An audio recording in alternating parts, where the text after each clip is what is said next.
इस Wikipedia channel में आपका स्वागत है। मैं विपुल जैन आज आपको बताने जा रहा हूँ एक्सरसाइज 1.4 सेट्स के बारे में। क्लास 11th का ये पहला चैप्टर है जिसको मैंने पहले आपको 1 और 2 क्वेश्चन आपको बता दिए थे। अब हम आपको तीसरे क्वेश्चन से बता रहे हैं, तो देखते रहिए विकिपीडिया चैनल। जय जिनेंद्र।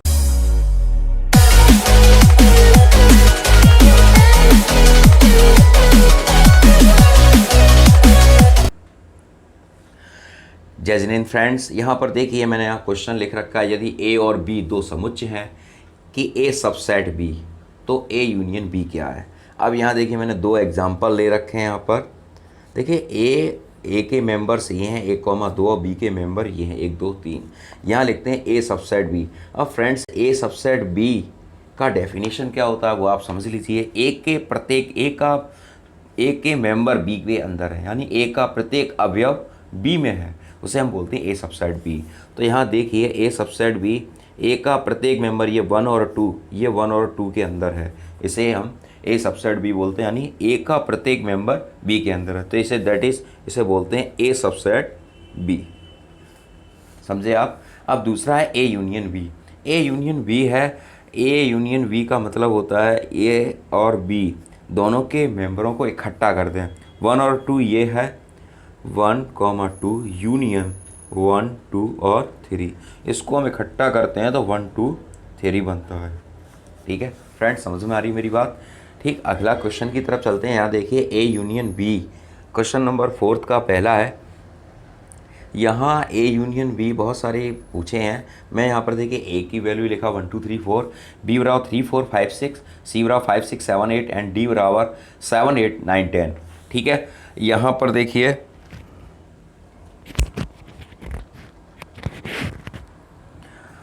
यहाँ पे ए यूनियन बी की वैल्यू को सबसे पहले पूछा जा रहा है।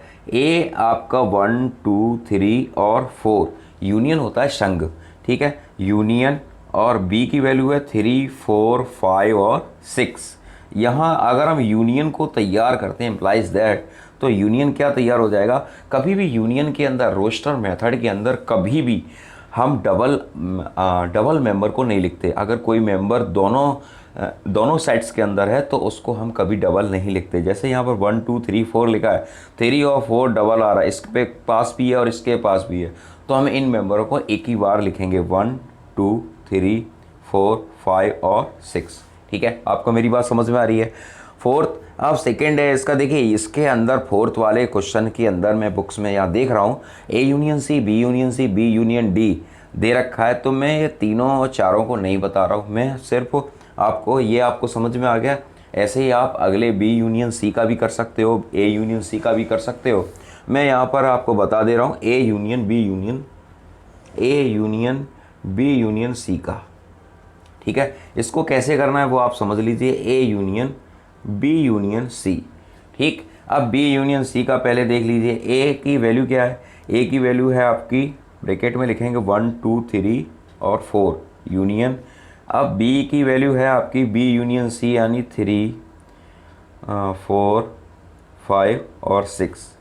ठीक, और यूनियन 5 6 7 8, ये आपका यूनियन हो गया। मैं यहाँ पर एक ब्रैकेट और लगा दे रहा हूँ, 1 2 3 और 4 यूनियन 3 4। अब देखिए यहाँ पर 5 और 6 डबल हो रहा है, इसके पास भी है, इसके पास भी है। ठीक है, तो इन मेंबरों को हम सिर्फ सिंगल एक बार ही लिखेंगे। ठीक, अब हम इसमें यूनियन करेंगे तो ये पूरा हो जाएगा 1 2 3 4 5 6 7 8, सॉरी ये हो गया। आपको मेरी बात समझ में आ रही है ना। अगले प्रश्न की तरफ चलते हैं। बहुत छोटे छोटे प्रश्न हैं, अच्छे प्रश्न हैं, आपको समझ में आ रहा होगा। अगले प्रश्न की तरफ बढ़ते हैं। प्रश्न 1 में दिए गए प्रत्येक समुच्चय युग्म का सर्वनिष्ठ समुच्चय ज्ञात करो। सर्वनिष्ठ क्या होता है, इंटरसेक्शन बोलते हैं जिसे हम। ठीक है, इंटरसेक्शन। देखिए यहाँ पर लिखा है प्रश्न 1 में दिए गए प्रत्येक समुच्चय युग्म का सर्वनिष्ठ समुच्चय ज्ञात करो। एक्स और वाई में ऐसे अवयव ढूंढने हैं जो दोनों मेंबरों के पास हैं, दैट इज इसे लिखते हैं एक्स इंटरसेक्शन वाई।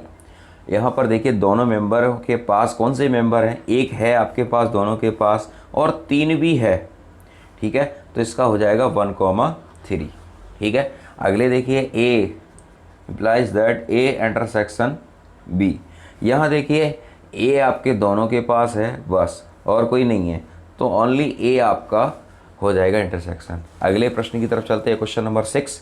यहाँ देखिए सेट्स दे रखे हैं ए बी सी और डी, तीनों के मान दे रखे हैं। सबसे पहले ए इंटरसेक्शन में पिछले क्वेश्चन में बता चुका हूँ, इंटरसेक्शन का मतलब है कि दोनों सेट्स के पास जो कॉमन मेंबर हैं उनको ही हम इसमें लिखेंगे।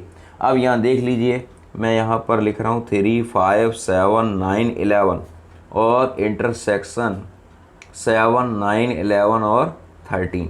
यहाँ देखिए दोनों के पास कॉमन कौन से हैं, 7 है इसके पास हैगा, 9 भी है 9 भी है, 11 भी है 11 भी है, तो इसके मेंबर हो गए 7 9 और 11। ठीक है, मेरी बात आपके पास समझ में आ रही है थोड़ी। ठीक, अगले प्रश्न की तरफ चलते हैं हम। 7 बी इंटरसेक्शन सी 7 9 11 और 13, और इसमें है इंटरसेक्शन, और सी की वैल्यू है आपकी 11 13 और 15। यहाँ देखिए 7 9 11 और 13, यहाँ देखिए जो कॉमन मेंबर हैं दोनों के पास हैं वो हैं आपके 11 और 13। ठीक है, यहाँ देखिए ये 3 का आ गया, तो ऐसे मेंबरों के साथ हम A intersection C intersection D, ठीक है, इसको हम पहले A intersection C intersection D का वैल्यू लगाएंगे। सी इंटरसेक्शन डी में देख लीजिए, यहाँ पर देखिए 11 13 15 है, और सी इंटरसेक्शन डी की वैल्यू है 15 17। तो यहाँ देखिए ओनली 15 आपके पास कॉमन है। यहाँ लिखना चाहो तो आप लिख सकते हो, डायरेक्ट करना चाहो तो वो भी आप कर सकते हो, ऐसा कुछ भी नहीं है। ठीक है, तो मैं ए की वैल्यू यहाँ लिख रहा हूँ, वो 3 5 7 9 और 11। इंटरसेक्शन इसका आपके पास हो जाएगा, दोनों के पास 15 मेंबर है, तो ये हो जाएगा 15। अब यहाँ देखिए कोई भी मेंबर इसके पास उभयनिष्ठ नहीं है, तो देख लीजिए, देखिए इन दोनों मेंबरों में अगर कोई भी मेंबर उभयनिष्ठ नहीं है तो ये 5 बनेगा, कोई भी मेंबर नहीं तो इसे नल सेट कहते हैं। ठीक है, अगला है ए इंटरसेक्शन सी। इसको देख लीजिए, इसको कैसे करना है, सबका तरीका एक ही है फ्रेंड्स करने का। 7 9 11 और 13, यहाँ देखिए कौन से मेंबर हमारे पास डबल हैं, 7 इसके पास भी है, 7 इसके पास भी है, 9 इनके पास भी है, 11 भी है, 11 भी है, तो ये मेंबर आपके कॉमन हो गए। ये आपका आंसर आ गया 7 9 और 11। ठीक है, आपको मेरी बात समझ में आ रही है। अगले प्रश्न की तरफ चलते हैं। बी इंटरसेक्शन डी दे रहा है, ठीक है, ये आप कर लोगे, मैं इसको छोड़ दे रहा हूँ। आप देखिए तीसरे वाले को फिर से समझिए, यहाँ पर देखिए इंटरसेक्शन और यूनियन दोनों आ गया, तो यहाँ देखिए ए इंटरसेक्शन, अब बी के जो मेंबर हैं वहाँ यहाँ लिख दे रहा हूँ, आप बुक भी देख लीजिए 7 9 11 और 13, और यूनियन लगा है। यूनियन का मतलब ए और बी के दोनों मेंबरों को हम इकट्ठा करेंगे। ठीक है, 11 13 और 15।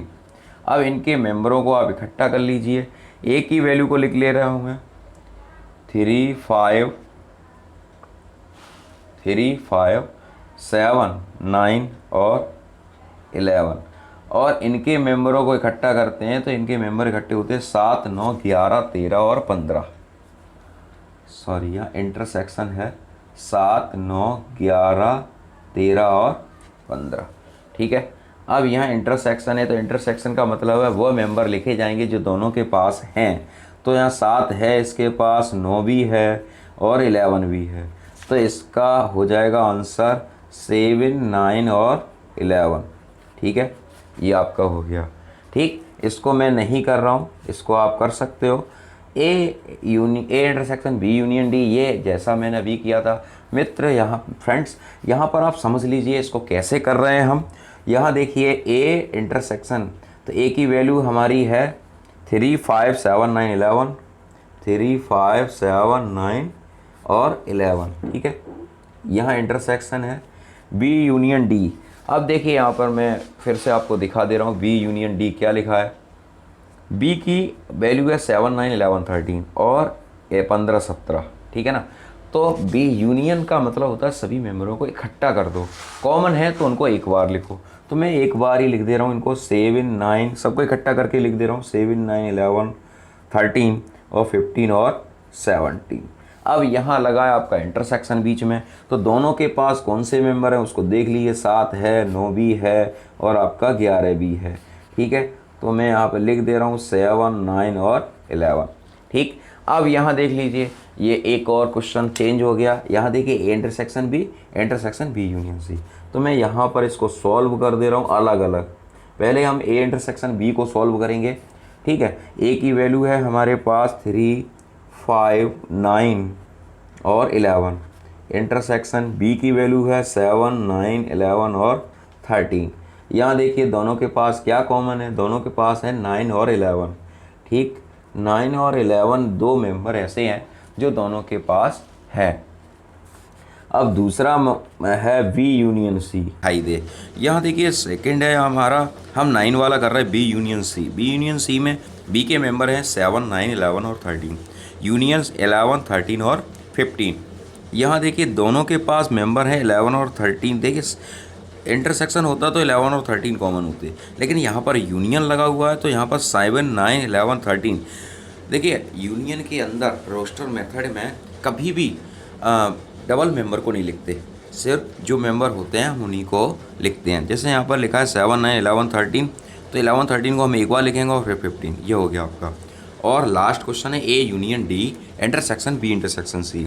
यहाँ देखिए ए यूनियन डी के मेंबर्स हैं हमारे 3, 5, 7, 9, 11, यूनियन 15 और 17। हम पहले सिर्फ ए यूनियन डी को सॉल्व करते हैं, तो 3, 5, 7, 9, 11, 15, 17 को हम एक जगह सारे मेंबरों को इकट्ठा कर लेते हैं। फिर इंटरसेक्शन बी इंटरसेक्शन सी की वैल्यू को लगाते हैं, तो ये है 7, 9, 11, 13, है ना। इंटरसेक्शन 11, 13, 15। तो इस पर देखिए आप यहाँ पर देखिए इंटरसेक्शन में 11 और 13 दोनों के पास मेंबर कॉमन है, तो यहाँ पर हमने 11 और 13 ले लिया। अब इनके पास कौन सा मेंबर कॉमन है, देखिए 11 एक ऐसा मेंबर है जो दोनों मेंबरों के पास है, क्योंकि बीच में लगा है इंटरसेक्शन। ठीक है, ये हमारे क्वेश्चन नंबर 6 हो गए। 7 वाला क्वेश्चन आप देख लीजिए, प्रश्न बहुत अच्छे हैं। 7 वाले क्वेश्चन में क्या लिखते हैं, देखिए ए बराबर x such that x. Question है आपका एक्स सच दैट एक्स एक प्राकृत संख्या, ठीक है, एक प्राकृत संख्या है।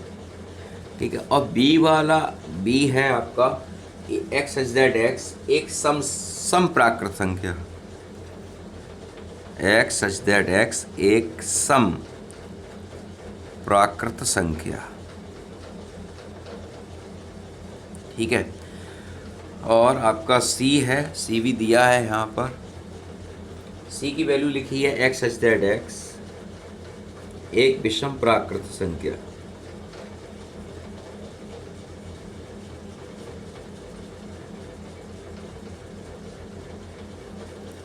और डी है आपका एक्स सच दैट एक्स एक अभाज्य संख्या।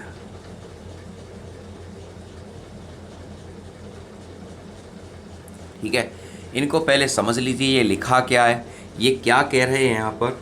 देखिए यहाँ पर एक्स सच दैट एक प्राकृत संख्या है, जिसे बोलते हैं हमने अंग्रेजी में नेचुरल नंबर। नेचुरल नंबर क्या होते हैं, इनकी परिभाषा क्या है, गिनने वाली संख्या को हम नेचुरल नंबर कहते हैं।